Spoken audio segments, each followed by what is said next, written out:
Two Nations Under Ted, a Ted Lasso podcast, is a Boink Studios production. And now, on with the show.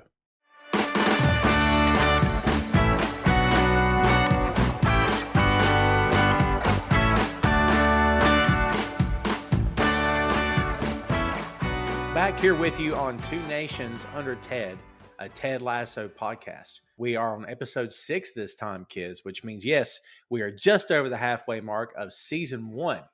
10 episodes in season 1. Can't wait to finish it up. Don't want to be done, but can't wait to get there. Isn't that weird how that works? I'm Tom, here today, kids, joined by Jay and Joe, and we are here for you for episode 6. Guys, what are we thinking about this? Jay, what are you thinking going into this episode where we came from number 5 to here? I think this was the one we were all most excited for, wasn't it, so far? Because our kind of like joint favorite character is introduced. It is also like one of those great episodes. Oh, it's brilliant. I forgot how good this episode was again, because I remembered like little bits of it. There's so much stuff I forgot about this episode where I was just like, that's brilliant. Like, and we'll get into it, but like it's just a really fun episode. Obviously, the way the last episode ends is very kind of like bittersweet because Ted's done like the right thing in breaking up with Michelle, but also you don't want to see Ted sad. No one wants to see Ted sad. You can tell he's sad because his hair's slightly disheveled. Yeah. Right.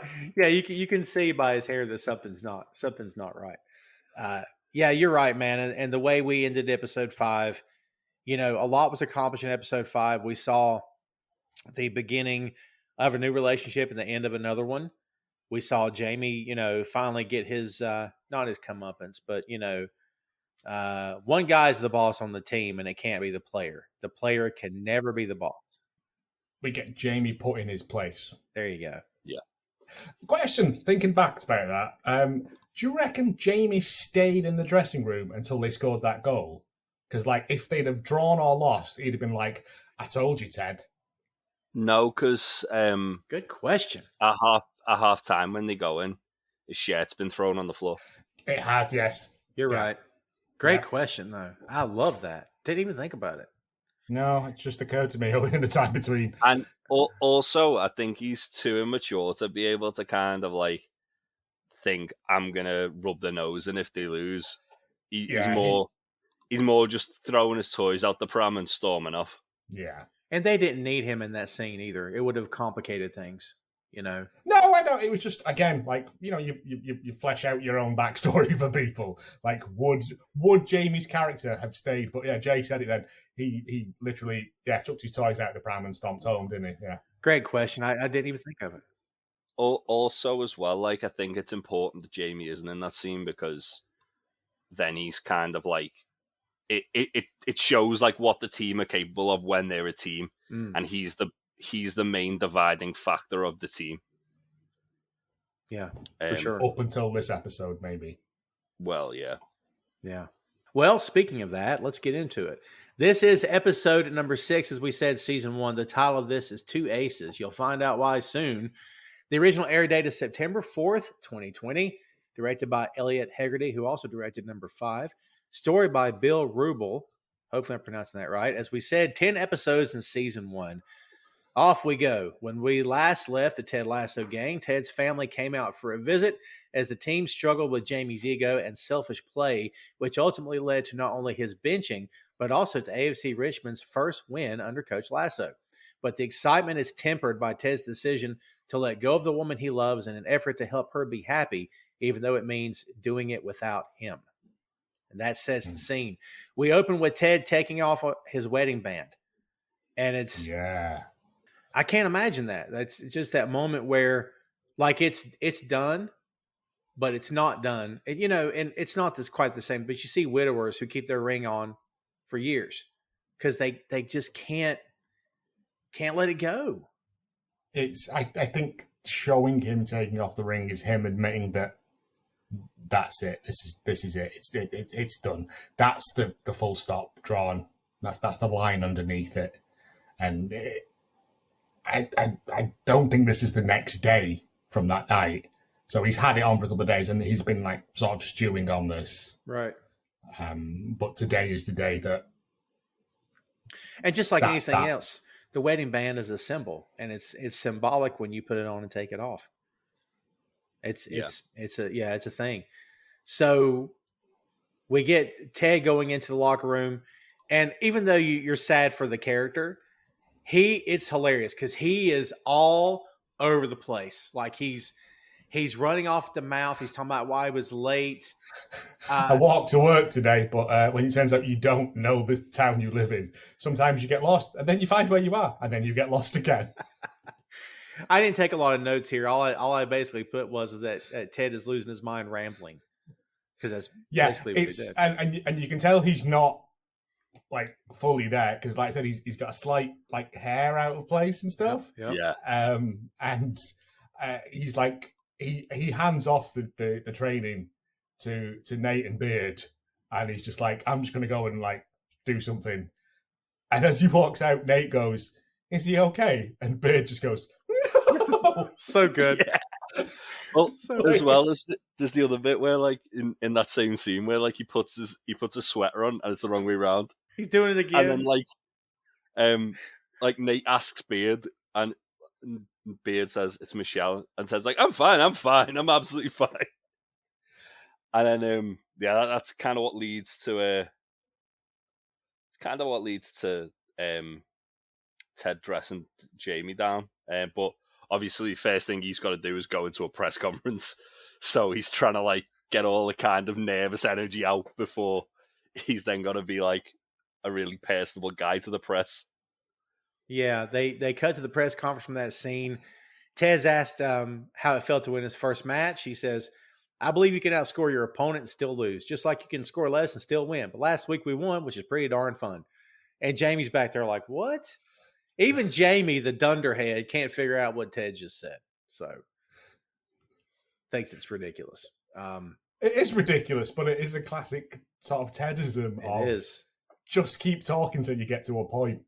He calls on people to ask questions. He says, hey, Trent Krim, the independent. Trent stands up and says, Trent Krim, the independent. I love that he does that every time. What I love about it is that he smiles at Ted before he does it. He does. It really like illustrates the fact that like he's got this like begrudging respect for Ted now. Like he doesn't want to like him, but he can't help but like him. Can't help it. I think that's a lot of people. It's like that was Roy's first thing, wasn't it? He was like, There's nothing wrong with Ted. Like he's not malicious or evil, or he just wants the best for people, and especially being British, we don't want that. Oh, what a very cynical island. I want people to suffer, yeah. But that's not Ted's bag, and that's the thing with Trent Krim is that he's like after the meal and seeing him eat that incredibly hot curry to save face. Yeah. He's like, I can't help but like this. If he's prepared to do that, then he's clearly got his heart in the right place. Well, it's the fact as well that he smiles at Ted like he's seeing an old friend. It's true. Yeah. Like it's just a really nice little touch to the scene. Like if you're doing press conferences and stuff, they'll just be like, you with the hat, you with the thing. Like Ted knows everyone's name at this point as well. Like he's took that time, that little step. It's not a lot, but it's a little thing that means a lot. And it's true. It's such a big thing for the relationship with these two guys, which we don't get to see a whole lot, but it's so good. Again, I love that he won Trent over. And honestly, talking about Ted's character in pro wrestling terms, Ted Lasso is a white meat babyface. He wouldn't bend the rules. He doesn't, because he's a good guy, and good guys traditionally don't get over in this day and age. Because people don't want that. People want edgy. People want bending rules. People want you to slap back if you need to. And that's why you couldn't put a guy like that in a ring today, get booed out of the arena. That's why we were talking about John Cena earlier off mic. Like that's why, he can't be, no one can be this good. Honestly, I think a lot of that in real life as well are people maybe looking at that person not jealous, but a little pissed off that they're not good as well. Do you know what I mean? Like maybe that's we do see a little bit of Ted slapping back in this episode. That's true. That's true. Very professionally, I think it's genuinely the only time we see Ted break, to be honest. Yep. It's very much behind the scenes. It's not for like it's like press Ted as white meat baby face, and then behind the scenes is like where he's still got to go out there and put on a performance, though, hasn't he? He's still got to go out and do the Ted Lasso show. Oh yeah. Yeah. But also he's just going through this horrific breakup and like it. I can see what happens now. Like later on, you can see those Tetris blocks slowly falling into place for him. I like that. And all it takes is that big long one to come down, and then you know. Oh wow, I'm using that. Well done. Trent says he assumes Jamie will be back on the pitch for the next match. Ted responds with, "Well, you know what they say when you assume, you make an arse out of you and me." He thought he was very clever when he did that. Yeah. He's learned an English word, but it also ruins the entire ruins the joke. Yeah. Ted says that depends on Jamie. He knows what we need from him. That's a great line. Great line. We need you to fall in line. Rebecca tells Ted in the hallway that benching Jamie is incredibly brave and a master stroke. Of course she did. Ted says he doesn't think they can talk like that at work anymore because she said master stroke, right? She said, and this is a great moment here. She says Manchester City have called about terminating Jamie's loan. He says, they're going to take his house? Along with the, you met God? Yeah. It's these moments where I think Ted genuinely doesn't understand some things.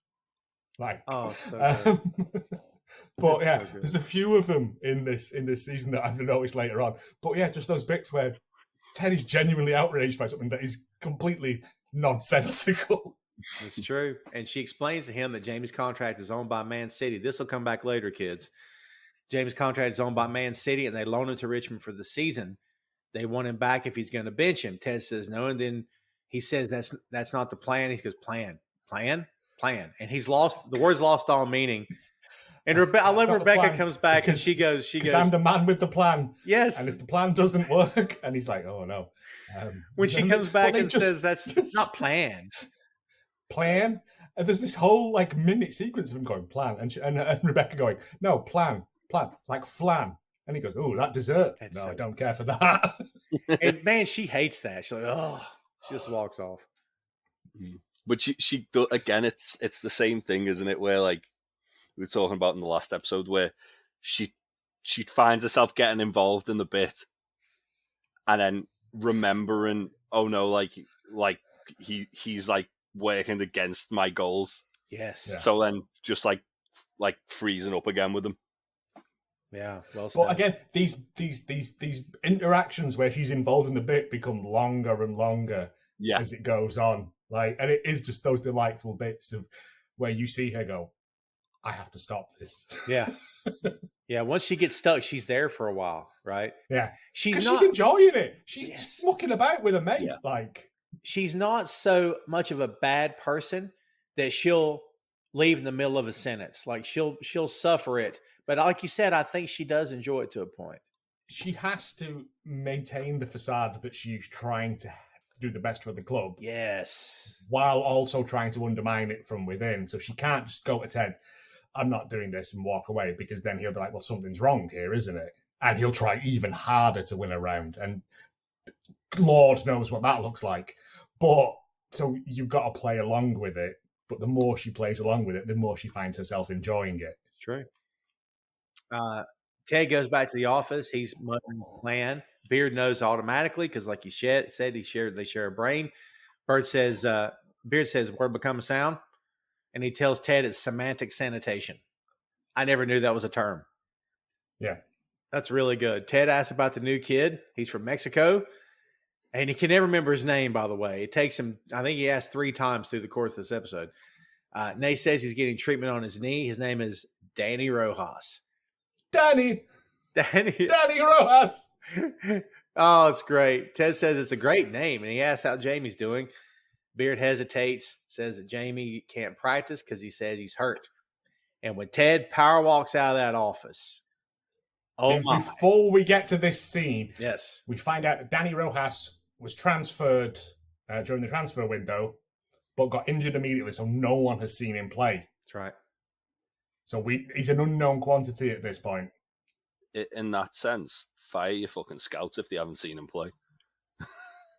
That's fair. That's the whole point of a scout. No, I think it means that like Beard and he's not trained. Ted haven't seen him, and I do you think Ted and Beard are reading scout reports? No. Well, No. Beard maybe. I was gonna say Beard, probably, yeah.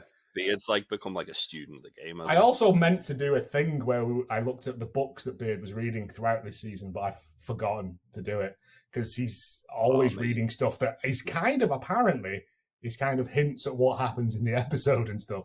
It's just these little Easter eggs. Well, I know the first one was the thing about triangles, wasn't it? Because I wrote it down. But yeah, it's this scene now inverting the pyramid. Inverting the pyramid.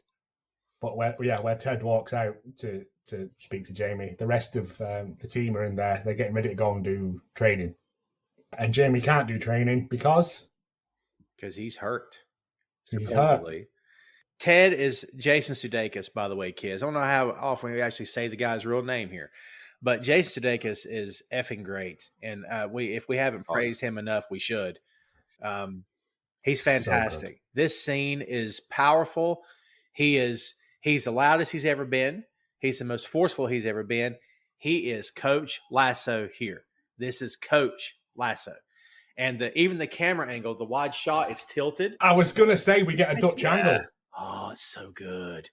We get a Dutch. I didn't notice until I just rewatched it now, and I was like, we never get an off-center camera shot. Never. At any other point. No, I don't think so. Are you talking about practice? It's to show that this is Ted at like his most unhinged. He's tilted. He's dealing with everything. Well, the Dutch angle is like to show like chaos, maybe, or stuff's wrong. It's out of sorts. Yeah. And we get this speech about practice in front of the rest of the locker room. Which when I thought back to it, I thought it was just him on his own. Then rewatching it, I was like, oh, it's in front of everyone. It is. Yeah. And it's this beautiful. I didn't write it down because I know that it's based off a real thing that happened. It is. We'll get to that in a second. He says, you're supposed to be the franchise player, and you're talking about missing practice.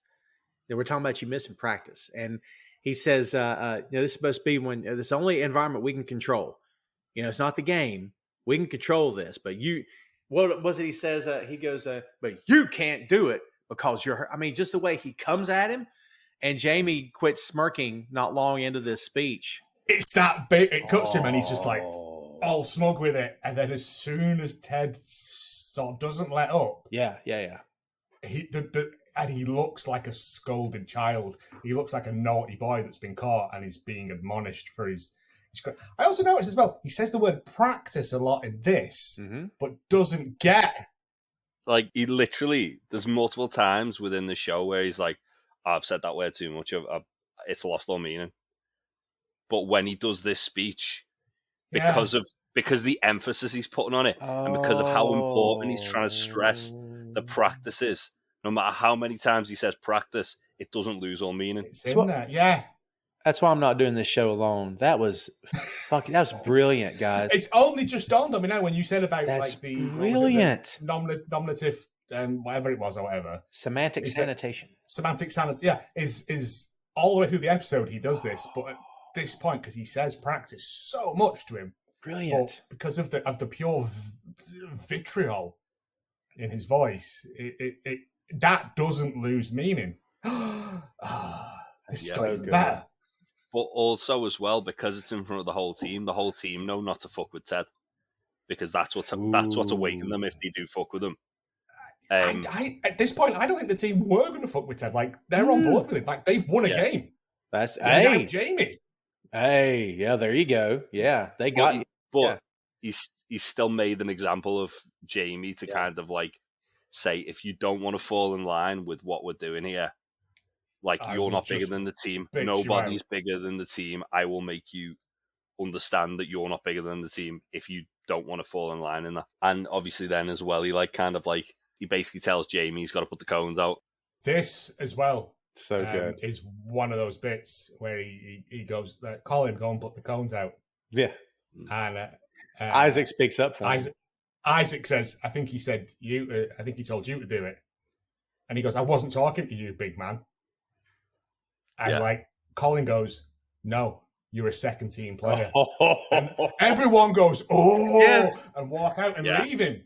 Like, so he's lost this little gang that he had that were picking on Nate. Like, they've seen, we can do better without him. Yeah. Like, we can actually become a good team. We can win stuff. It helps us all. Yeah. Like, we can get more money. It's all about that. But it's just Colin going, you're a second. Like, Colin suddenly grows a massive pair and just, like, stands up to him. It's true. And that's when, like, in football, when, like, there's someone who's being like Jamie, like that, that's what they do, though. They get them to train with the reserves. So that's, like, literally, like, a metaphor for it when he says, you're a second team player. Yeah. But it's also, like, Ted stomps off into the office as well. And then they have that conversation. And everyone leaves, and Jamie's just like, he does that thing of, like, oh, I'm not bothered. But you can see that it's cutting a little bit. What about when Roy sits down and goes, oh, that's got to sting. Cheers. And he just walks off. Oh, my God.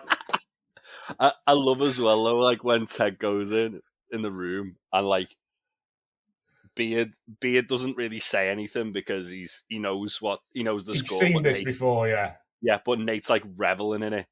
And then Beard's like, it's Schadenfreude free zone. Well, Ted says, no, we don't celebrate it. It's a Schadenfreude free zone. And Nate and Beard goes, 9 Schadenfreude, which isn't grammatically correct, but whatever. That's good stuff. Duolingo. But yeah. Even when Nate, like, says something about, like, Jamie, like, being put in his place, and he goes, whew. he's trying to not enjoy it because Ted's told him to.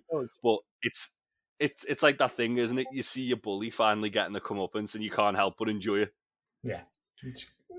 There's nothing wrong with it, but you can see that, like, normally Ted probably wouldn't have done that. Mm-hmm. But because of what's happened, like, Ted didn't like that he had to be an authoritarian.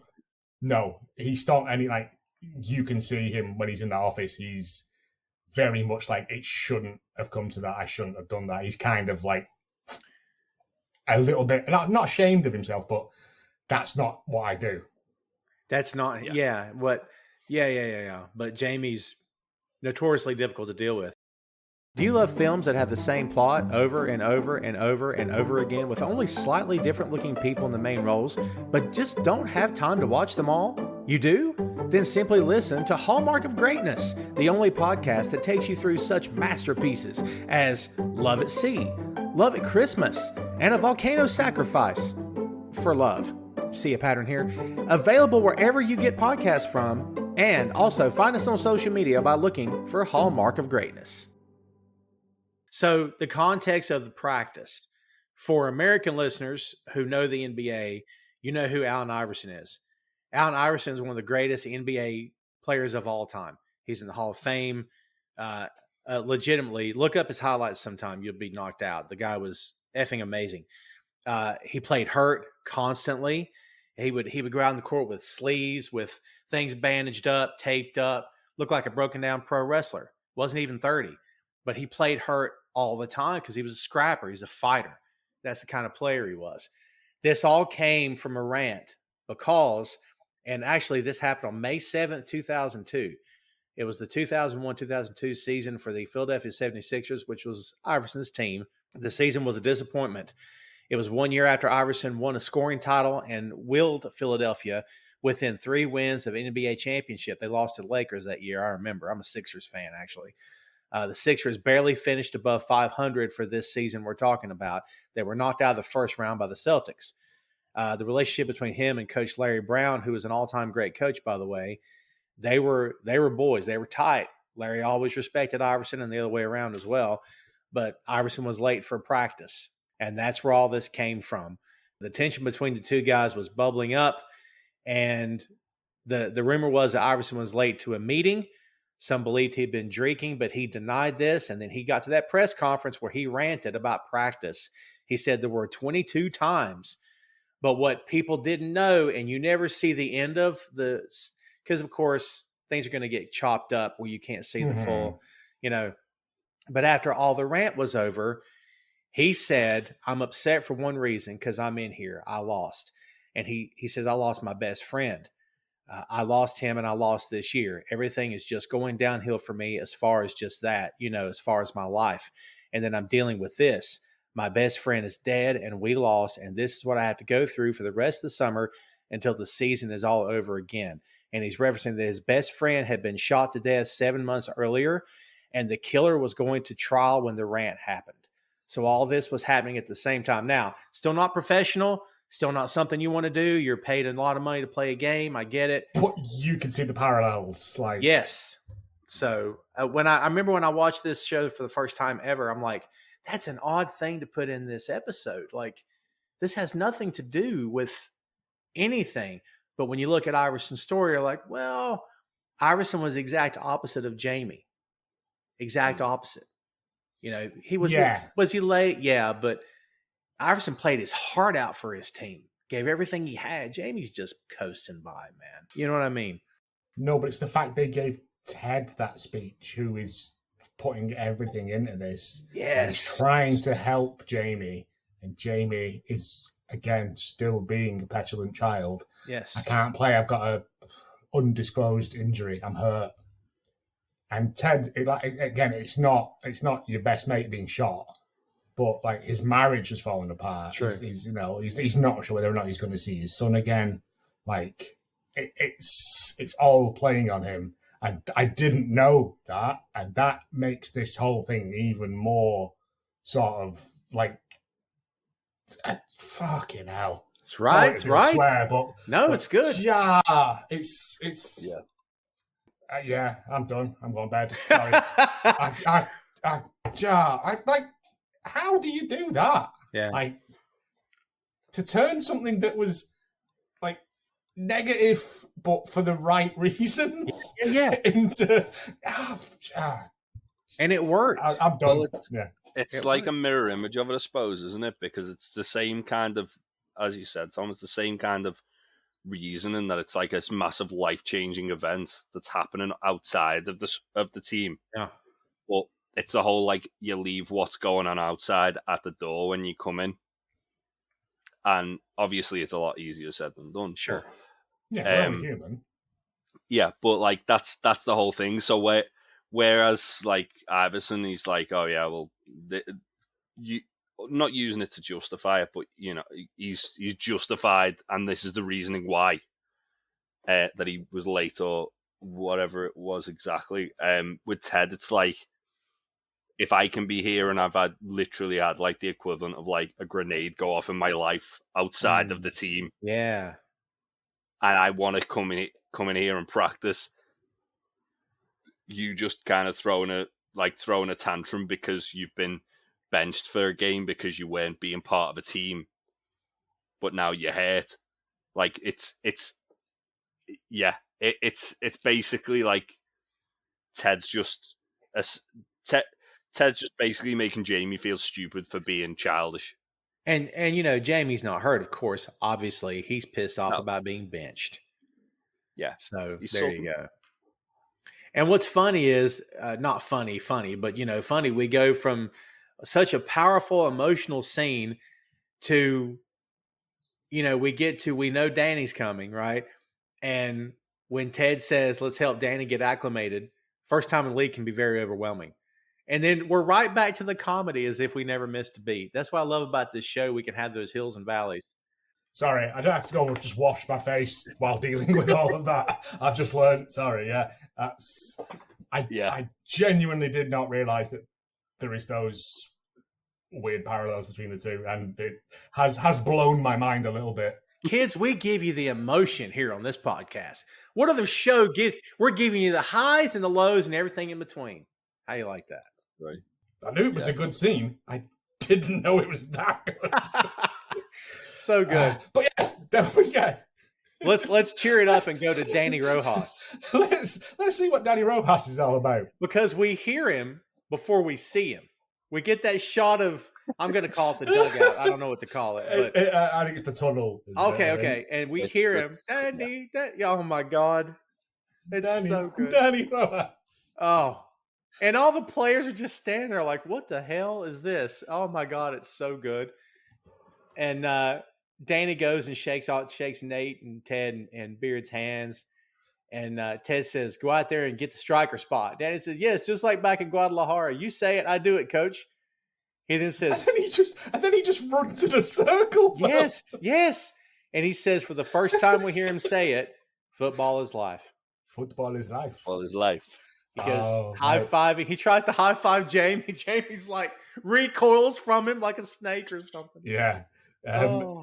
It's, again, after that big, like, emotional dump of the practice scene, we just get this, what does he refer to him as later on? Like a dark-haired golden retriever. Yes. Raven-haired golden retriever. Raven-haired, sorry. Yeah. Just running around like when you take a dog to a field and throw a ball for it. He's just happy. Like he's permanently. He is like the Ted that's good at football. Oh, well done. Jamie says, chipper dickheads like that can never back it up on the pitch. And right when he says it, Dani freaking scores. Dani's doing all this. He's got cool the maneuver stuff. Yeah. He's got I didn't know until reading his Wikipedia. He was a professional footballer before he became an actor. I did not Dani know Rojas, this. And we're talking about Cristo Fernandez. There you go. Yeah. So, like, because if you look at all his stuff, it looks more legit than some of the other players. Yeah. He does like this step over. He nutmegs someone. These are words I've read. Just like then Roy runs over to Jamie and goes, he's pretty fucking good though, isn't he? Or something like that. Oh, it's good. He says, I can't really tell, but it seems like he's very good. Well, cheers again. And then he walks on. Like, Roy's having the best day of his life. This is the best week of Roy's life. Jamie got benched and he's getting subbed by someone as well. And he got dumped. Oh, and he's been dumped as well. Oh my God, Roy's in heaven. But yeah, like Dani Rojas is just like he just runs around singing his own name. Football is life. Football is life. He's just a pure soul. It's beautiful. So here's where we'll tap Jay on the shoulder for his football knowledge, because we go to Rebecca's office and Higgin tells her that some unemployed gaffers are calling in case there's an opening. Tony Pulis, Alan Kirbishley, and Harry Redknapp, who called 3 times. Are these real people, Jay? They are real people. They are journeyman English managers who basically, for the most part, funnily enough, like Tony Pulis and Alan Kirbishley, they both like had very long tenured jobs at like sort of like middling clubs, kind of similar to Richmond. Harry Redknapp, again, he'd been around. They're basically like the kind of like fixers in English football. Like if a team's in a relegation battle, they're 3 of the managers you'd probably have on your short list to call as someone who might be able to get you out of it. Wow. Harry Redknapp, most notably known for on transfer deadline day, driving around the car park in his Range Rover, sticking out the window, telling the press fake transfer stories to try and get them to leave him alone. Oh, that's hilarious. He's probably the most famous of the lot. But they're all real people. All, again, if Ted were to get sacked the next day, they'd be who the bookies would probably be putting as like favorite. Interesting. Yeah, putting as favorites to like be next in line as the Richmond manager. Well, Keeley comes in and says she'd be doing some deep dives on the players. This is the good stuff. Richard was raised on a goat farm. Isaac's mother has 2 left hands. 2 left hands! I've never heard of such a thing. Again, that's one of those things where someone's gone, what's the most ridiculous thing we can do? Yes. Yeah. That's one thing about Isaac I love. Like, you don't learn too much about him, but every now and again you just learn some like really weird fact about him like that. It's that, and later on in this episode are the 2 things that make me go, I love Isaac. Yes. Yeah. He's again a footballer. Like that's all he knows. This feels like the first like episode where him and Colin really start getting fleshed out. Yeah. Yeah. And they're not hateable anymore. They're very likable by the end of this. Yeah. Like after the calling out bit where they stand up to Jamie, yes, you can see they're like, we're fully on Team Lasso now. Yeah, we won a match and you weren't there. Right. We also get the bit with Keely's notebook here. She's talking about calling people for sponsorship opportunities, and Rebecca says, "Couldn't you have got one with that without the word unicorn on it?" And she says, "Fuck off! It's adorable. It's adorable. It's great." And it makes Rebecca smile in spite of herself. Right? Yeah, I love the way Higgins goes. Yeah. I'd love to see how you'd react if I told you to fuck off. And then Rebecca just looks and goes, "You can leave now, Higgins." They fake laugh for like a minute. And then she says, "That'll be all." Oh, it's so great. So great. Yeah. So Rebecca finds out another little factoid about her ex here. And Keely thinks that she knows, and she does not know. She came by to see if she was okay. Rebecca hasn't heard the news. Basically, Bex, who we met in episode 4, is not new Rebecca. She's Rebecca.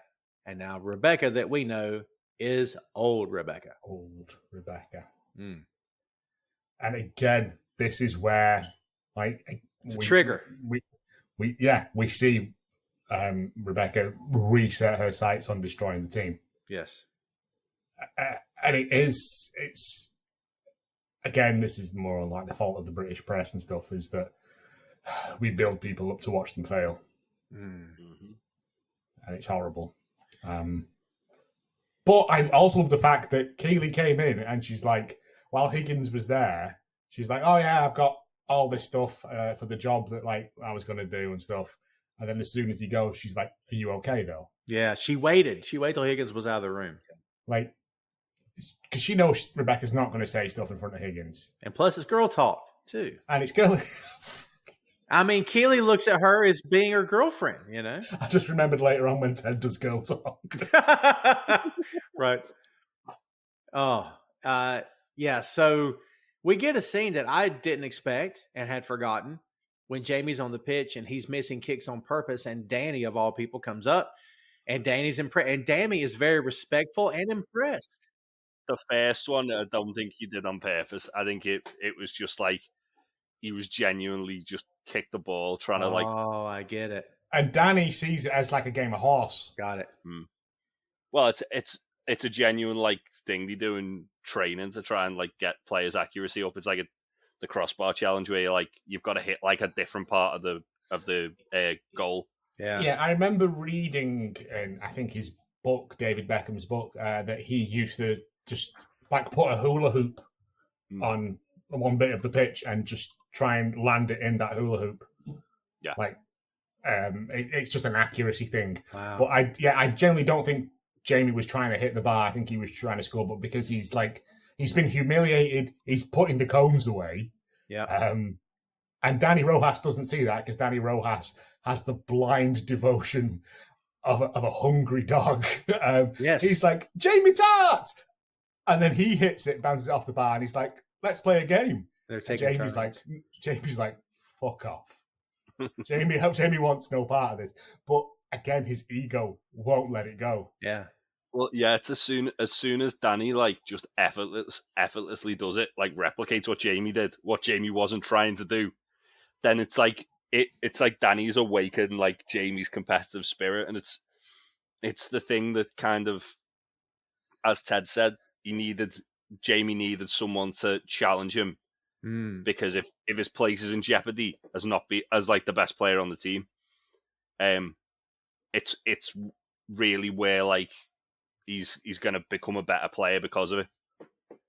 Become a team player. That's a tactic used in the film Miracle. If you know anything about the U.S. men's Olympic team, the year that they beat the Soviets, and we had no business beating the Soviets because we were horrible.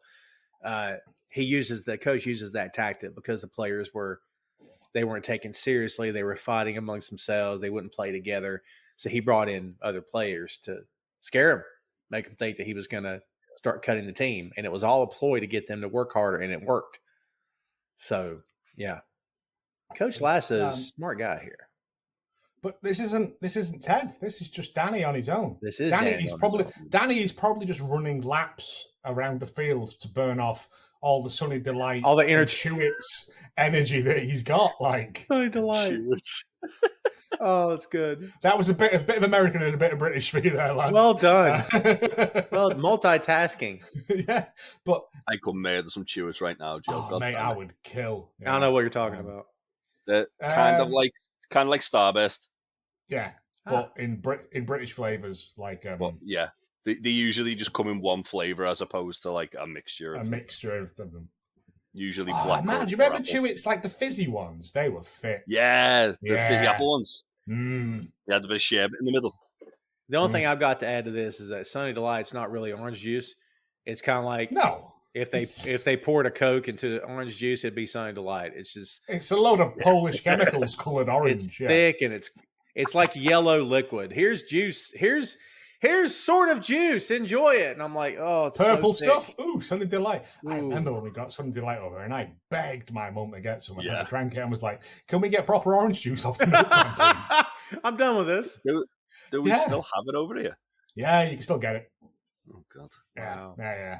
I think they rebranded it. I think it might actually contain fruit now for legal reasons. But yeah, it's pure. This wasn't a Ted thing. This was Dani on his own, thinking that he was bonding with a teammate, and obviously, I think he knows who Jamie Tartt is, and wants to put himself against him. Like if Dani would have been, so that's the thing, which is like insane about the situation, which doesn't really replicate normal football. Like if a player's injured, they still travel with the team. Usually, they're still sat on the bench, or sat in the stands watching the games, just to kind of keep them ingratiated within the team. So the fact that Dani Rojas has been like persona non grata for so long, it's like, that wouldn't happen. No, but it's again, I think one of the best intros to anyone in anything ever. Just him running out of that tunnel, screaming his own name. That's also probably why he's so familiar with Jamie, and he's like looking up to Jamie. Ooh, and Jamie doesn't give a shit about him because everyone's beneath him. One of the best part about this scene is that Ted and Beard in the stands, they see the whole thing.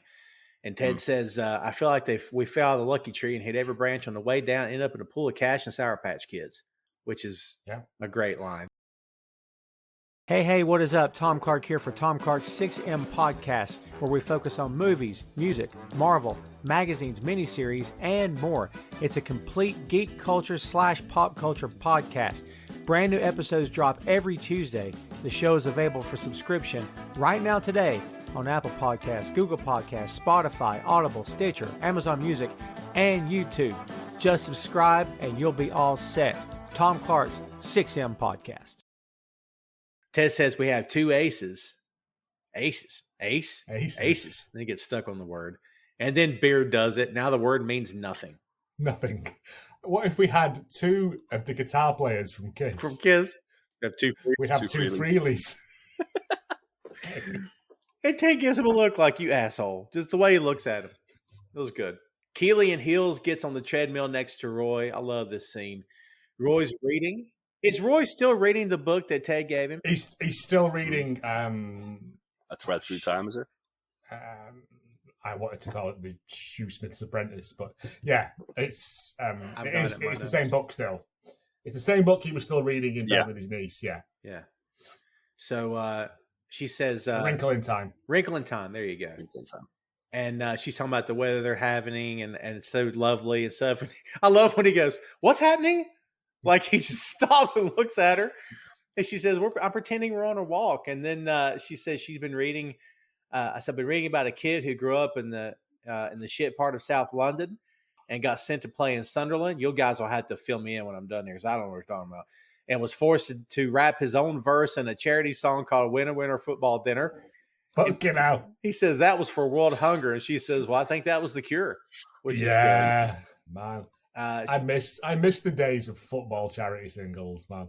Like, so what's the story about South London and Sunderland? What's going on here?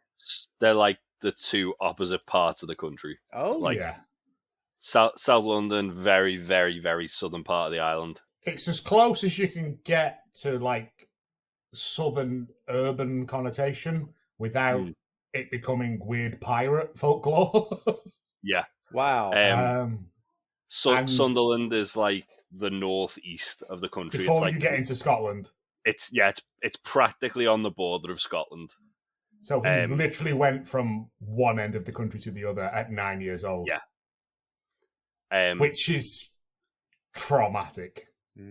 Yeah, and like normally with stuff like that, like it does happen where players move like at a very young age to like youth academies and stuff like that. Normally they'd bring the family with them, or they'd at least like try and ingratiate them somehow, just to make it a bit easier for like them to obviously settle in. Right. But it obviously plays a big part into like who Roy is and Roy's origin story. So yeah, it's an important thing that shaped Roy. Well, it's funny because he tells her he wants no part of it. He says, I'm not a show pony. And she says, well, you wear a number. You wear a number, you trot around while people clap, so I wouldn't be too high and mighty about it. It's a great line. Again, she's just got she knows what he is and knows how to just disarm him every opportunity. Oh, dude, I love how you put that. She disarms him. That's, you guys know this. I'll speak for all men here. Guys, listen up. We like women who challenge us. If they're, I like women that'll challenge me. It's, you know what I mean? I think it's a big deal. Someone who's just going to sit there and let me get away with my bullshit. Yeah. But to refer back to it as well, though, Jay, did you ever hear the alternate raps to World in Motion? No, but I need to hunt them down. I'll find them down. I've got them saved. There's a Peter Beardsley version of the John Barnes rap. No. Yeah. So this is a real thing. Yeah. So it used to be more like for cup finals and like World Cups and stuff like that. World Cups, yeah. So like World in Motion's probably the most famous one, which is a song by New Order that they did with the England team. And it's a very good song, to be fair. It's a good New Order song, but there's a bit in it where John Barnes, the England footballer, you've got to hold and give. To do it at the right time. And I don't want to say that he only got that gig because he was one of the only 2 black players on the team at the time, but it turns out that they did alternate takes with every other member of the team. Oh, okay. And someone found them and put them online. Amazing. And if you don't know who Peter Beardsley is, what if Pac was a footballer? All right, I'm Peter Beardsley. That's how he talks, right? Oh. So he does this because the rap was written like you just had to read it. You didn't have to like freestyle it or nothing. So you've got Peter Beardsley. All right. He's reading. And he's but he's also got like he talks through his nose, and like it's. I'll find him, Jay, and I'll send him you both because it is one of those like just weird, obscure little football tidbits that I stumbled across.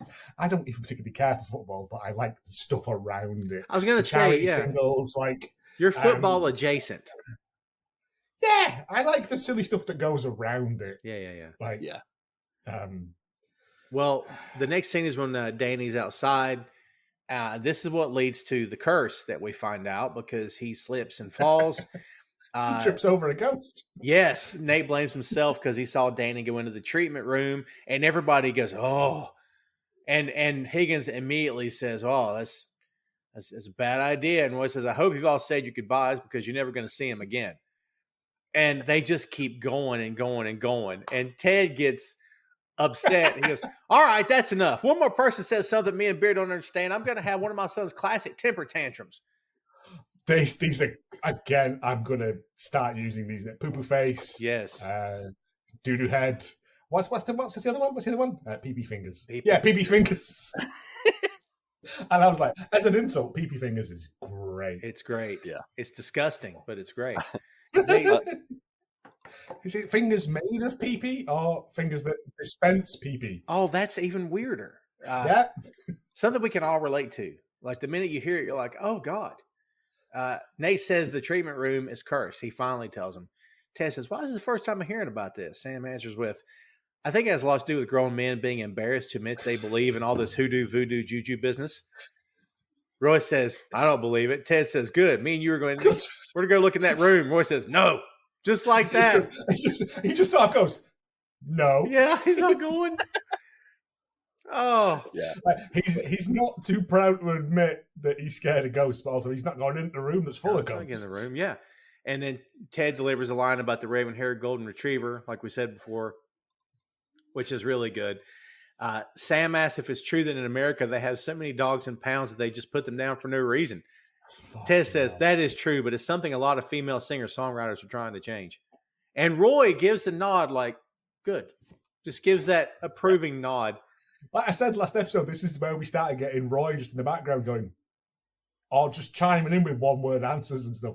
It's, yeah, like Roy's on side. That's a very American thing also, guys, because what's her name? Singer-songwriter. There's a In the Arms of an Angel, in the arms of, and it's Fiona Apple?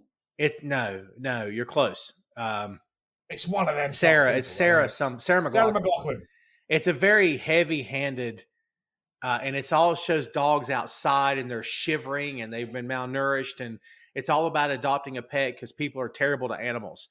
And so that's the joke, is that there's singer-songwriters in America who are trying to fix this. And you can't watch the commercial. You'll want to go hang yourself. It's terrible. Oh, I know. You get it on daytime TV here of like, this donkey is so knackered. Yeah. Give 12 quid to a donkey today and we'll make it less knackered. Shut up. A donkey. You're messing with me. Yeah, no. Donkeys, yeah. Like, they'll do like WaterAid and stuff, which is like a justifiable thing. And I'm not saying that donkey isn't justifiable. I can't believe I'm hearing this. A donkey. Not that we hate donkey. I'm not a donkey hater. No. But it's just, it's so heavy-handed. This is Miguel, the donkey. His load is too much for his back, and his legs are all made of custard. And you're going, fuck off. Oh. Like, I was with you up to a point, but the fact that you ladle it on, the guilt. Yeah, we're going to have to come back to this. The problem is that it appeals to like people who watch daytime TV, the unemployed and the old. Sure. We're going to come back to this donkey. I'm intrigued. So I'll find an advert and send it to you. Oh, do it. I'm looking forward to this. This is awful. So we're back to the Crown and Anchor. Paul tells Bass, who just came in, the whole AFC Richmond team is there. And this is such a good scene. This is great. This is a brilliant scene. It's and so good. Features one of my great sort of non-joke jokes as well. So good. Ted asks Spirit of Jamie's here, and he says no. Ted talks to team and says curses don't last forever. Look at the Boston Red Sox, Chicago Cubs. Those curses are over. The same is true of Martin Scorsese.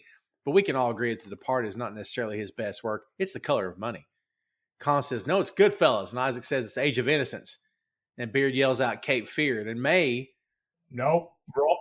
Roy yells out, silence! That's right. Yeah, Roy. That's right. I forgot about that. Also, it's a double joke because Silence is a Martin Scorsese film.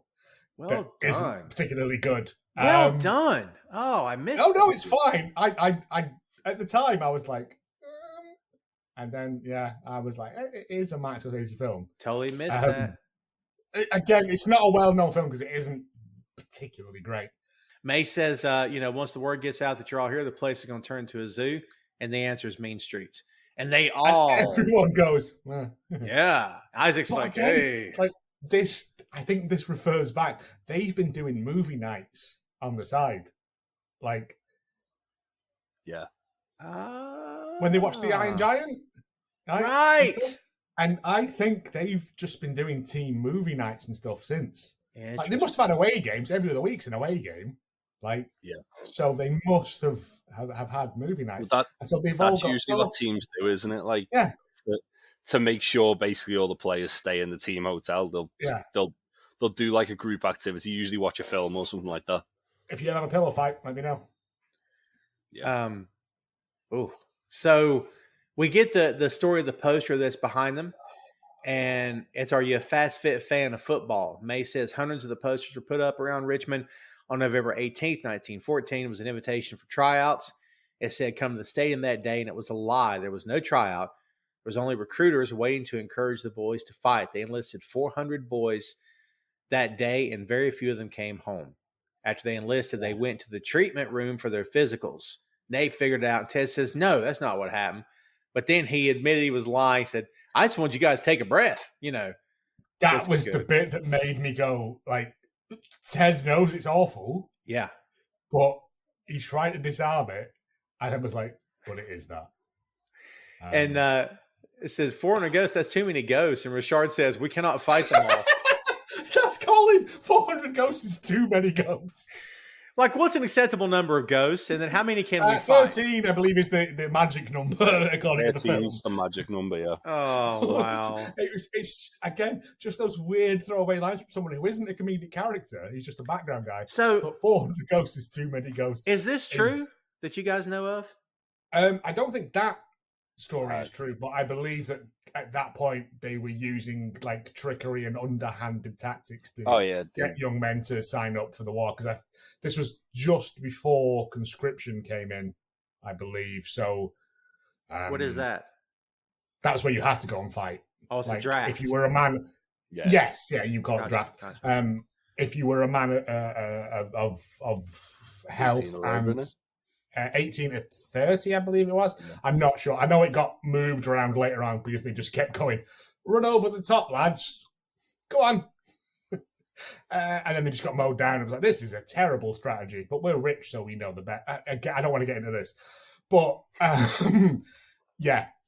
they kind of used underhanded tactics for people. Again, I don't know where Richmond is or was back then, but they normally did it in sort of working class and poorer areas because we're dispensable. I feel that. I'm feeling that. But it is one of those bits when I was watching it and I went, again, it was one of those emotional gut punches for me because I was like, that happened. Like, they tricked people into going fighting in a war that wasn't worth it. No war's worth it. No wars. Thank you. No war's worth it. So Ted tells them all to bring something to the clubhouse at midnight for a sacrifice. They're going to try to put this right and break the curse. They're all saying no. Roy stands up and yells, "We're all going to fucking do it." It's great. But again, Roy's completely on side. He's on board. Even though this is, if you can imagine, Roy at the start of this season, and Ted went, "We're all going to burn stuff in a bin to get rid of ghosts." Roy'd be like, No, like, I'm not doing that. But he's 100% because he knows it's for the betterment of the team. It's for the team, yeah. It's one of those weird things that's like, it's just how you see Roy not fall in line, carve his own path alongside Ted's. Ooh. Like, it's a really good thing. Well said. Ted says, "That's your captain right there." Like, if you notice, when Roy sticks up for him, Ted sticks up for him. Like, it's. I love that. Mutual assured, yeah. And also, I think because the team, like, he's still winning over the team, whereas Roy has won the team. Like, they all respect Roy. So if Ted's saying that's your captain, that's them going, "Oh, well, if Roy's on board, I suppose I am." Yeah. I mean, he managed to get them all to show up in a tiny pub in Richmond. Like, it's true. They could have done this in the dressing room. Sure. But they needed that backdrop of that poster to make it more real to them. And plus it puts them in the community. They're not isolated in the locker room. They're with the townspeople in the community right there where they can feel it. Immediately after that, we get like Shaun of the Dead, don't we? At the windows. Yes. Oh, good call. Yeah. Because the town has found them, as she said they would. Here's the scene that I tried to get 2 minutes into the show. I don't know where I was going with it. Keely meets Jamie outside by his car, and he says, "Why couldn't we go in your house?" She says, "No, sex was the only thing that we were ever good at." She's had 3 glasses of wine, and it's Pavlovian. He said, "What's Pavlovian? Is that wine?"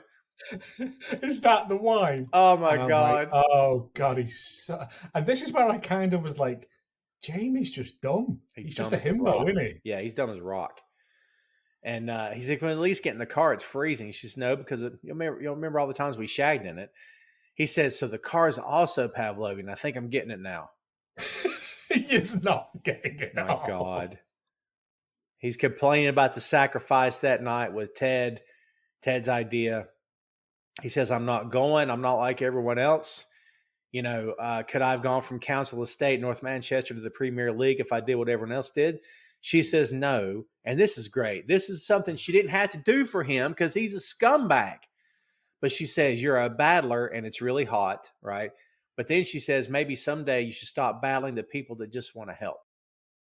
Join the Untitled Wrestling Podcast for all the latest pro wrestling news from around the world. Want to dive deeper? Interviews, fantasy booking, roundtable discussions, quizzes, video game streaming, watch-alongs, and a lot more can all be found on YouTube and wherever podcasts are available. You can also find the show on social media, Facebook, Instagram, and YouTube at Untitled Wrestling Podcast, and Twitter, Twitch, and Discord at Untitled Rest Pod. Follow, subscribe, and download today. Like, she didn't call him a coward. She didn't call him a egotist. She didn't call him a narcissist. She called him a battler. That's a compliment. I mean, didn't have to be that good to him. It goes back to what she said in the first episode, though. He responds better to positive reinforcement. Oh, so Jigsaw. She could have said, Jamie, you're a dickhead. You need to go do that. But she knew it would have just fell on deaf ears. So by her going, yeah, you're strong, you're a battler, you're really attractive, maybe you should just listen to people who are trying to help you. All the people with the biggest knobs throw stuff into a brazier. Yeah. Like, it's that sort of thing. And it, like you said, it is. We mentioned this in episode 1. He only responds to criticism. It's positive criticism. And it's all, this whole show's a jigsaw puzzle, kids. I'm telling you. The whole show, all the puzzle pieces. And I had to put this in. He says, she walks off. He says, I feel like you want me to come in. It's Pavlovian. He doesn't know what it means. No clue. No clue. Not a clue. He's learned a new word, though. And I was kind of annoyed that he didn't use it later on wrongly. Oh. It's just a little throwback because I was going to say he does do that later on, doesn't he? Like, he does. He learns new words and then he keeps bringing it up. Rebecca's looking at the headlines on her laptop, and Sam comes in to see her. Here's the first foreshadowing of something that'll happen later. Sam asks if she's free tonight. She thinks that he's asking her out. And again, Sam's such a good dude. He's not doing this to make her feel better. He's doing it because he's being honest. He says, for the curse, but I can see why you misinterpreted. You're so lovely. You must get romantic invitations all the time. And she says, that's nice, but I'm sort of dealing with my own sort of curse. But she thanks him. And he tells her he's from Nigeria and that any time the subject of curses comes up, people believe the African guy is going to always be into it. And he really is, but it's from loving Harry Potter. She goes, but are you? He goes, yes, but because of Harry Potter. Did you know that J.K. Rowling has more money than the Queen? And she goes, she's sort of like it's like talking to a child because she's a footballer and she thinks they're all. And he says, what is it? I think it's better when people who have given something have money rather than those who have just been born into it. And there's like a weird wry smile on her face when she says that. Yeah. Because that, I watched that scene back again and I thought, I don't know if I'm sure it's revealed, but if it is, I don't recall. What do we know about her upbringing? Was she raised in money or did she get She's from money. Okay. She's from money. If you look at where her mum lives and stuff, she's got a massive house. There you go. Well, you're right. So she could have took that personal as if it was a dig at her, but maybe it was a dig in a good way because eventually, as everybody knows, she comes down to earth and becomes a really good person to everybody around her. But that maybe it planted the seed of, I don't need to be this way. I don't need to act this way. You know what I mean? Just because, like, what is she really giving? It's interesting, isn't it? Like, where at the end of this, where Sam says, I I think you're part of the team. I think you need to be a part of this. I won't take no for an answer. Yes. Yeah. And like, if Ted had have said that, she would have probably just told him to fuck off. Yeah. But yeah. because Sam's like come out like without telling anyone, he's just come to her, and he's been genuine and just means something to him. Just been nice to her and just like said, look, it would mean a lot to everyone if you could come. The more she kind of like gets sort of like to know the players as well and the people at the club, because at the moment she's sat in an ivory tower upstairs. Everyone has to go up to her. I think this is her first interaction with any actual player off the team, isn't it? I think there is something else slightly in the office. In the office, yeah, which is her sanctum. Mm. I'm trying to think back, but maybe the other coach. Yeah, all the other stuff's been either on the pitch or like in the hallway. It's never been. Yeah. It's never been someone actually going to her sort of like her personal space. Yeah. And who do you send to talk to the hard edge boss except Sam? But I genuinely think, like Jay said, Sam did it off his own bat. He was like, "You're part of this team." I don't think I don't know that he did, because he said, "Unfortunately, I can't take no for an answer." I don't think Ted would have sent him. Ted would have done it himself. Yeah. Ted wouldn't send Ted someone on a mission. Gone himself. Yeah, maybe. Yeah. I think it's Sam basically trying to sort of, again, because he looks up to Roy and he sees Roy as like the leader. I think it's Sam trying to do that kind of leadership thing that like Roy will probably do that in this situation. I'll do that. And obviously, like you look at the two most influential people Sam has. It's Ted and Roy. Ooh, well said. And he's literally taken aspects of both their characters and going, they both probably do this. I'll do this. Mm-hmm. So that's why I think Sam just did it on his own bat. Well, the scene we get next is leading up to the end of this episode, and it's freaking great. The barrel. They're standing around the barrel, and Ted says that he's a believer, but he can't tell them what lives outside their physical world, though he can say that with the exception of the wit and wisdom of Calvin and Hobbes, not much lasts forever. Which, again, it's another throwaway line. Rebecca comes in, which is pretty cool. Really, really cool to see her there. He asks Roy to get things started. Roy says he was 9 when he was scouted by Sunderland. He never left London before, as we said, and his granddad drove him there. It was freezing, and he was terrified. They all chuckled, and he hits back with, "I was fucking 9. Say something." Say something. It's great. They all stop laughing.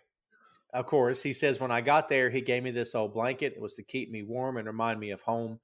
And that was the last time I saw my grandfather because he'd passed away by the time I got back for Christmas." He said, "That's why Blanky means so much to me." And Isaac says, "Just call it Blanky." He says, "No." No, I said blanket. Yeah. But again, interesting thing I've just noticed there. Ted throws it straight to Roy. He does. And Roy is immediately 100% on board the captain. with doing this. Absolutely. Yeah. But again, as well, like, because Roy's the captain, Ted knows everyone follows. Like Roy leads by example. I love it. It means more that Roy was the first to do it than it would have if Ted was the first to do it. Yep. The dynamic of he and Ted is becoming one of my favorite things about this show on this rewatch. Yeah. Sam goes next. He has a pick of the 93-94 Nigerian World Cup team. He pledged he wouldn't take it down until he made the team himself, and he still intends to do so. Boy, that comes back around too down the road. Mate,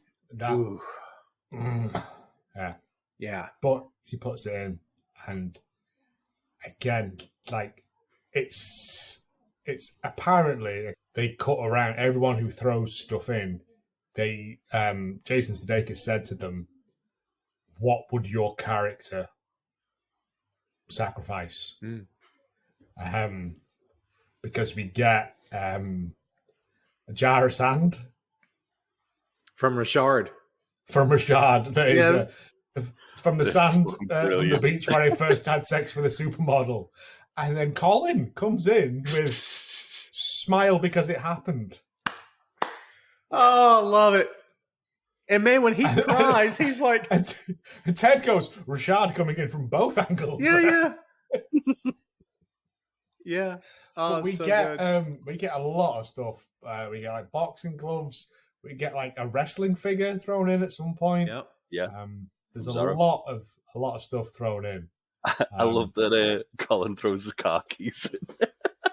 It's the fucking dumbest thing. Yeah. And Beard's like, how are you getting home tonight?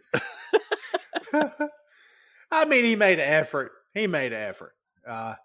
Nate has a pair of sunglasses. He says, a girl once told me I look like Clive Owen in them. Like, I don't think I can do it. And the team's like, come on. Again, another thing of the team being behind Nate. Yes. Because they're like, come on, Nate, you can do it. Like, and not what, I don't know, a month and a half ago, they were hitting him with towels and bullying him. And like, Roy, as soon as he does it, like, goes, good job, mate. Yeah. Pass him on the back. Oh. Which is the most, that's like a big old dirty kiss from Roy, isn't it? A pat on the back. Yeah. It is. Rebecca throws in today's paper. Yep. And Ted questions her on that. He's like, is that something important to you? It's today's paper. They're saying something about me as usual, and I'm trying not to care. Fuck the haters. And they're all like, yeah, they get behind that big time. The boss has come down to burn stuff in a barrel with them. Like, yeah.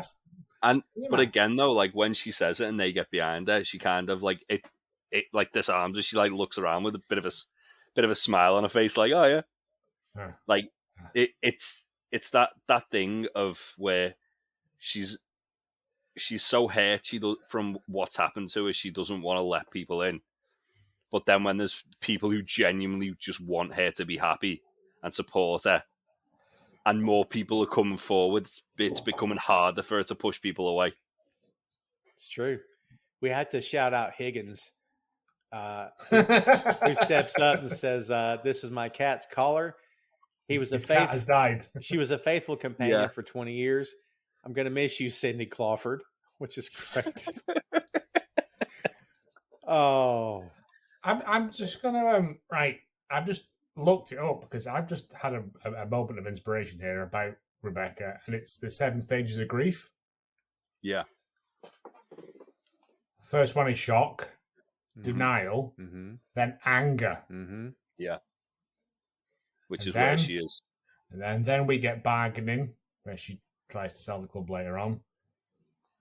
I just had a moment there. Where no, it's good. It's all there, isn't it? Yeah. Yeah. Have you gone through something? Well, that's another show for another time. But I'll put it today. I've gone through something before, and then I would have heard it from a therapist or whatever, and then go in my head and go, "Oh shit, it's right. God, that's where I'm at." Like, and you don't know it. I don't know how many people can process it when they're going through the thing, but if it's brought to your attention, like, oh, it's crazy how true it is. It's insane. Yeah. We're just sacks of wet meat. Thank you. There's some inspiration for you, kids. Throw me in the wet mud. You're right. Listen, we're complex, but we're not so complex. And that's complex. Everyone wants the same 4 things. Like, it's But I just thought then, this is Rebecca in her angry face of grief at her big time her loss of her marriage. And then Ted goes, "Has everyone gone?"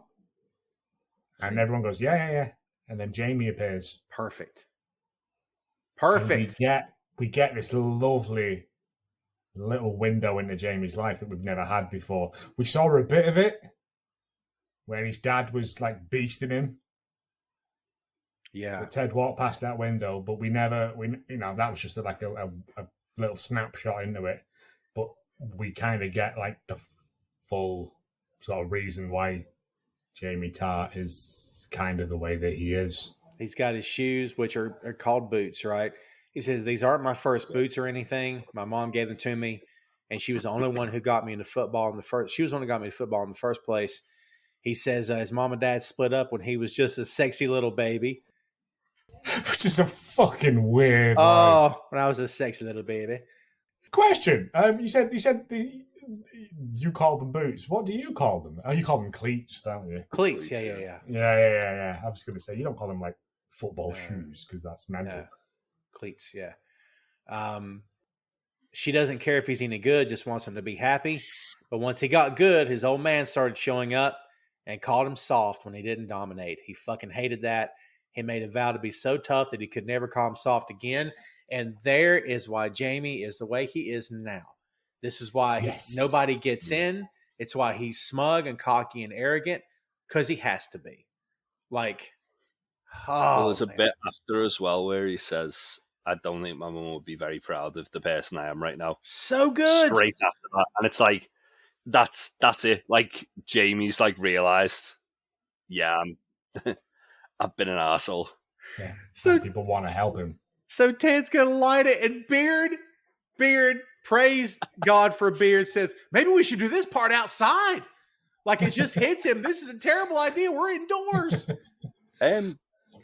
Ted doesn't throw anything in, does he? No, I noticed that. Neither does Beard. Well, so, yeah, that's true. Let's it's not their curse to break, I don't think. Why? Yeah, but everyone's part of the team. What deep reason are we missing here? I feel like there's something deep here. I don't know what it could be. I guess because Ted and Beard already know that Dani's fine. But so did Higgins. But Higgins is going to go along with it because, as we find out later on, it's all for the greater good. I suppose, Ted and Beard are orchestrating it, aren't they? They're not the ones who are scared of the curse. It's everyone who's scared of the curse who they're getting to do it for. It is odd, though. I never noticed that. They don't. Yeah. It's true. It's the one time where, like, Ted and Beard don't do exactly what everyone else is doing. But yeah. I wanted us to figure it out, but I don't want to look it up. There might be a reason for it. It might have just been caught for time. I don't know. Maybe that again. It'd probably just be an army man for Ted. Well, they take the barrel outside. That's a good call. Yeah, they take the barrel outside. Higgins comes out and tells Ted the eagle has landed. So Ted gets their attention and says the only way to know if the curse has been lifted is to ask the spirits for a sign. And then he proceeds to go, "Oh, spirits, speak to us." And Rebecca looks at him like, "What are you, an idiot?" And then we hear, no. You know, we hear Dani Rojas. He's coming out with a bottle of mezcal. I don't know. Mate, yeah. So, is it as bad as they're making it out to be? It's just nicer tequila, isn't it? Oh, it's tequila with all of the horribleness removed out of it. Yeah. But he's like, I'm prepared to throw this into the fire to sacrifice it to the gods. And Jamie's like, no, we've done enough destruction for one day. Let's crack that open and have a drink. Did you notice when Dani came out that Jamie was smiling? Like, they won him over. The other thing as well is when like they're all selling. Well, first of all, Roy agrees with Jamie. He goes, "Yeah, Jamie's right. Like, we can just put the empty bottle in the fire." And it turns out ghosts prefer empty bottles. Yes. And then Jamie's the one who starts chanting "Richmond till I die." Yes. He has them at this point. Yeah. Like got them. Ted's gone. Like, Jamie came back. Jamie was like, "I'm not going to go and do the ghost ceremony because Ted Lasso is a Yahoo cowboy boy, and I don't want no part of that." But because of Keely's little bit of just going, maybe he's trying to help you, he shows up. He realizes he can be part of this team. He can be the best he can be with them. And there is like this episode ends on such, well, not at this point, it ends on such a high note of them all drinking that bottle. Like, someone spits it into the fire as well, which is fun when you try it until your face catches fire. Yeah, not a good night. But they're all but like, come on, coach, come and get involved. Yeah. And Ted looks across and says, "Come on." Actually, no, we've missed the bit. He tells Rebecca that it was Higgins' idea. Yeah. Higgins' idea. And Rebecca goes, "Oh, helping the team." And Higgins kind of sits there with a kind of like sheepish look, but also do something. He admits it too. He admits it, Huh. doesn't he? He says it appears so. Yeah. It's his job, innit? That's literally what she's paying him to do is run the football club, and he's doing something for the good of the football club. She says, putting the team first, and he says, yeah, I suppose I am. Because like they had chicken Caesar salad, like that's all Higgins takes is just to have a lunch with him, treat him like a human being. Yeah, that's all it is, and that's all it took. And just like Roy, the human element aside, and it's a big factor. You can't take it all out because, as you just said, but just like Roy, Higgins is a football guy, and he sees the impact. You know, Ted's not hokey for the sake of being hokey. There's a method here, and he sees the good that can come of this. So he's getting results. Thank you. So as a businessman, if nothing else, he sees it. I mean, but Rebecca still draws on that. Yes. You took me to dinner while he was shagging other women. Yes. Like, he's still got that shame over his head. Yeah. But if Rebecca wasn't so set on destruction, she would see that Higgins will do whatever you tell him to do. Like, sure. Rupert is a horrible man and will have bullied him into doing that. Don't we get an explanation later as to why he went along with it? Yes, we do. Higgins isn't a bad person. He's a loyal servant to the club. Yeah. He always wants to do what's best for the club. Like, obviously, like, distracting Rebecca or helping, like, women into for Rupert to cheat on it isn't for the good of the club, but also in his mind, he might think, well, what would she do to the club if she found out? Right. And now he's seeing it. Yeah. But yeah, it's very interesting where, like, and it's really well shot where Ted says to Rebecca, "Why don't you come join the team?" And she's like, "Nah, I think I'd like overstayed my welcome," sort of thing. And then they have the shot of like Ted, Higgins, and all the team celebrating by the fire, and she's stood off in the distance. She just walks out down the tunnel, doesn't she? Yeah. She tosses off that second coat she had on, leaves it on the ground. Hey, Tom Clark here for Tom Clark's Main Event, and if you are not subscribed, you're doing life wrong. Going strong since 2014 with over 300 episodes and a variety of guests that include Randy Orton, The Big Show, Rob Van Dam, and a lot more. Check us out on all the major platforms, including YouTube at Boink Studios. Subscribe today, Tom Clark's Main Event. And she's walking away with bad intentions, gentlemen, because the next morning, the locker room's having fun. They're elated. They're enjoying each other. And this is a gut punch if you're watching the show in real time. Again, it's one of those things where he walks in and we get like a lovely tracking shot of Ted walking through, and they're playing cards, they're throwing shit around, and it's a locker room in harmony. It's people who are happy to go to work, who are kind of friends with each other. And then we get Beard. Just looks at him. He just looks at him. Ted says, "What's wrong?" And he bursts. This is the first time Ted has, number one, burst into her office. Number two, raised his voice without it being a funny joke. He is irate. And he says, "You got rid of Jamie?" And very calmly, she says, "Man City recalled him." And you're like, "No, they didn't. You called them. Yeah. Don't even play." We do as the viewer, but you put yourself in Ted's shoes. She'd also said she'd warned them earlier in the episode that City had asked. So it's one of those things that you could kind of like give her the benefit of the doubt because she's kind of foreshadowed that. But also it's the sheer fact that he said, please just like try and talk to them and get them to back off. Yeah.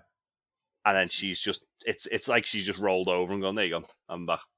And plus she's in pain, as we said, and she wants to destroy this team. That the mission's not changed. She may be getting chinks in the armor, but she's not fully, let her guard down yet. It's not there yet. It'll get there, but it's not there yet. She says, "I thought this is what you wanted." He says, "We had two aces with him and Dani." She said, "I thought this is what you wanted." He says, "Well, you thought wrong." And she just takes a step back. He says, I apologize for my rude tone. He said, I'm trying to be cool, but I'm just seeing red everywhere. And then she, for the gall of this chick, okay, says, perhaps you should leave before you say something you'll regret. And he comes back and says, you know what? No, here's your biscuits. And I hope they're not as good as they usually are. But dang it, they're the best batch yet. I finally cracked the recipe. It's the turn around and walk back that he does. Yes. As that. It takes her off guard. There's your biscuits. He walks away and he comes back and he goes, but they're the best ones I've ever made. Yeah, but it's the fact as well, he tells her he's making them. Her. Yeah. Finally tells her. She didn't And, know. Again, a reaction to that is like, it's Ted making them. Like, that's the one, redeeming thing for her that Ted has. Like, he brings her these biscuits every day that she loves. Oh, she's been hoovering them up like crack. Like, if you watch, episode 3, it's like she's waiting for them to come into the building. And even though this is a tough moment for the team, when she knows this, there is another chink in the armor. It just got planted because now she's going to go home and think about, he's been making them the whole time? Why would he do that? Well, because he's a good person. I don't have to act this way. Maybe I need to, builds a rapport with the person that I need to speak to about stuff. It's again, it's just one of those. I've just noticed now that with the last 2 episodes have ended with incredible highs and then incredible gut punches. Pushing lows. Yes. Especially because it doesn't end there. It doesn't end there. It goes into the dressing room where the players don't know that Jamie's gone yet. And then Ted goes and picks Jamie's shirt up and takes it into his office and they're all shocked.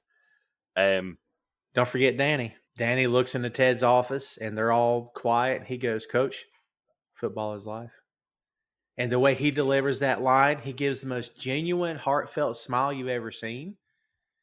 And it's like, he didn't say it'll be okay. We'll get through this.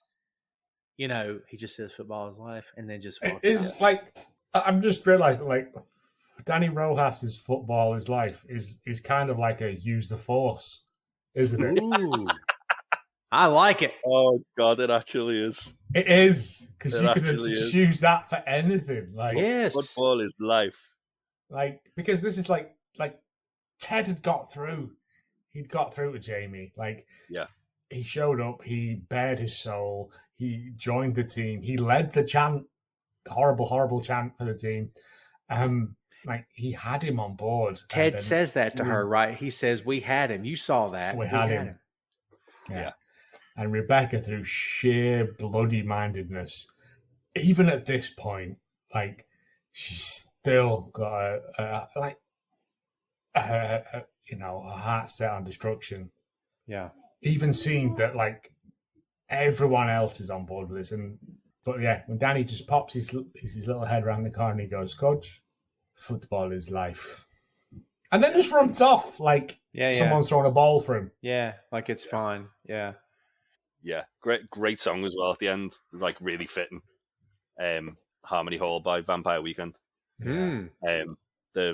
It's basically a song about ignoring all the shit that's going on, and just trying to keep on. Just really fits that whole scene, doesn't it? I was gonna say, question: is Dani Rojas the goldfish? No. When he tells Sam to be a goldfish. Mm-hmm. Yeah. I think Dani Rojas is the anti-Jamie Tartt. He's the polar opposite of Jamie. So Jamie is brilliant, but he knows how good he is. Whereas Dani's brilliant because he works hard and he wants to genuinely loves the game. Yeah, and he wants to set a good example to everybody else to work as hard as him. Whereas Jamie thinks, I'm naturally gifted. I can just walk in and just and I'm the best player in there. A lot of movies have the stereotypical character roles, and this, Joe, from doing your other show. Hallmark of Greatness, kids. Go subscribe today. Shameless plug. So yeah, this, but especially 90s comedies are filled with them. Like you have to have the gay friend who can be male or female, but they usually have to be flamboyant. They can't just be, "Hi, I'm gay." It has to be over the top. The main male lead is usually a dude bro, right? And the way she looks at him is that's all he is, but really he's a lot deeper. He's got a good heart. She might be daddy's girl, rich girl, but she's not really like that. So like everybody's got their stupid little roles to play. Wait. Are we having to go at Clueless now? No, I wouldn't do that to you here. Clueless is my third favorite film of all time. Well, I was going to say, we've got that in this locker room. We've got personalities, but none of them feel stereotyped to me. Sam is not, you know what I'm getting at. Yeah, they're all, even at this point, we have well-rounded and established characters. Yes. And they're not tropes. Right, tropes, that's it. Even Roy is essentially a trope. He is. Are we allowed to mention? Yeah, we'll mention her name. Although I can't remember it now, Jesus. Then maybe you aren't. Tasty's missus. Come on. Who? Sarah. Oh, Sarah. Jesus Christ. Sorry, Sarah. Sarah said, is Roy Kent based off Roy Keane? Supposedly. Yeah. Yeah. And he clearly is. If I don't know that much about football, but I know that's clearly Roy Keane. Or like an amalgamation of all of those sort of 90s hard men footballers. Yeah. Oh, yeah. There's tropes there, but it's more like tropes from like the football and zeitgeist as opposed to like a TV show. Yeah. And it's that thing of, but like, the more we find out about Colin and like, there is more to these people, and they're not just background characters. They have urgency. Yes. They have their own agendas. And in another sitcom, I don't want to class this as a sitcom. I would class it as a comedy drama, but it is. They would just be background characters. They would be like the Stuart from the comic book shop. They would be one-dimensional. They wouldn't have their own wants and dreams. And that's the thing that Ted Lasso does well, is give you these characters that are just background characters. They are, like Higgins isn't, like he's in the scenes, but the fact that we get the background story of him, Beard, we get a background story of him. Jamie Tartt's dad, we get so much information about him. True. I mean, there's no NPCs here, right? There's no non-playable characters here. It's all actual people. They feel real. As we've said all the way through this, nothing is there for no reason. Well done. Well done. Yeah. Which is grammatically incorrect, but whatever. No, but it works. If it works, it works. A double negative is positive. That's the Tedism of it. Yeah, nothing is there for no reason. I'll take it. Kids, there's episode 6. What do you think about that? It didn't take all day either, did it? We're all exhausted, but you're fine because you've had time of your life. Don't lie. Admit it. So, yeah, episode 6 is in the can, ladies and gentlemen. So what do we think about this one as we take this home? Joe, let's start with you. What's your biggest takeaways from this episode? We got Dani Rojas, mate. Like, all that matters. That's all that matters. Like, Dani Rojas is... he's the bolt of lightning. He's the little ray of sunshine that we needed at this point. Like, he doesn't do much, but he's always in the background, just eager and willing to do whatever it is that is required of him. True. And knowing that he was a footballer, gave up and took up acting, he fell into this role. He actually retired because he had a knee injury. Oh, you blew it, Jay. You could have just let us believe it. No. Oh, no. What I mean is he retired because he had a knee injury, but then he had a knee injury at the start of this. And it was his knee that was bothering him throughout the episode. It's like art imitating life. Good work, Jay. You didn't blow this. You saved it. It is just like every episode of this gets better and better. God, it does. Because every bit of it is just building this, to use an analogy from the last episode, it's just building this delightful house. Jay, what do you got? On my notes, I just wrote at the end for the ending, great ending, because the way it's orchestrated and the way it's kind of like laid up, as we said, like Ted's like he's finally got the team behind him. He's going into this like really positive, great dressing room, and it's literally like someone's pulled the rug from under him, and all of a sudden everything's like falling apart again. He's got to rebuild. This was brilliant. Dani Rojas is one of my favorite characters in the whole show, just because he's so entertaining. And I love the story it takes us on with Jamie as well. This episode where he's still being defiant, and then he realizes through like Keely's kind of like wise words, he realizes that actually if I work to be part of a team, it's only going to make me better. Yeah. That's it. There you go. I'll follow that up with football is life. And also Football the is fact life. that when he's saying his last name, he'd go, Dani Rojas, like he would stretch the last. Oh my God. That's where I'll end it. That's an actual football jam, by the way. To Baby Give It Really? Up, is it? Yeah. No. Yeah. Dani.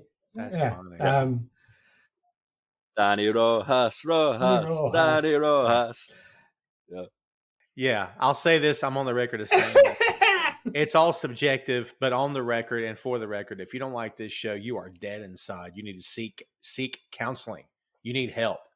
Because, Get man, a mortician. yes, you're dead. You're dead inside. It's over.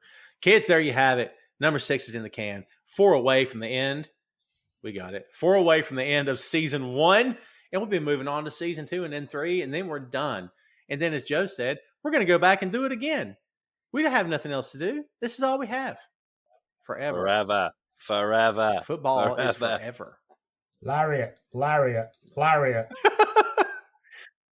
Kojima. Yes, Kojima. Body slam. Okay. That's it. We're mixing all of our stuff into one show. Thanks for watching, kids. Be sure to share us everywhere you can. Subscribe to the show if you haven't done so already. Please do so. If you found us on the YouTube, go subscribe. You'll find us on Spotify. You'll find us on Apple. You'll find us on iHeartRadio. So there you go. I think that's it. And you found us on the YouTube, hopefully. Go subscribe and go follow us on socials at 2 Nations. 2 Nations Pod. Can't miss it. It's on the bottom of the ticker, kids. Follow us. We'll follow you back. That's all we got for you. We'll see you next time. For Joe and for Jay, I'm Tom. We'll see you later, kids.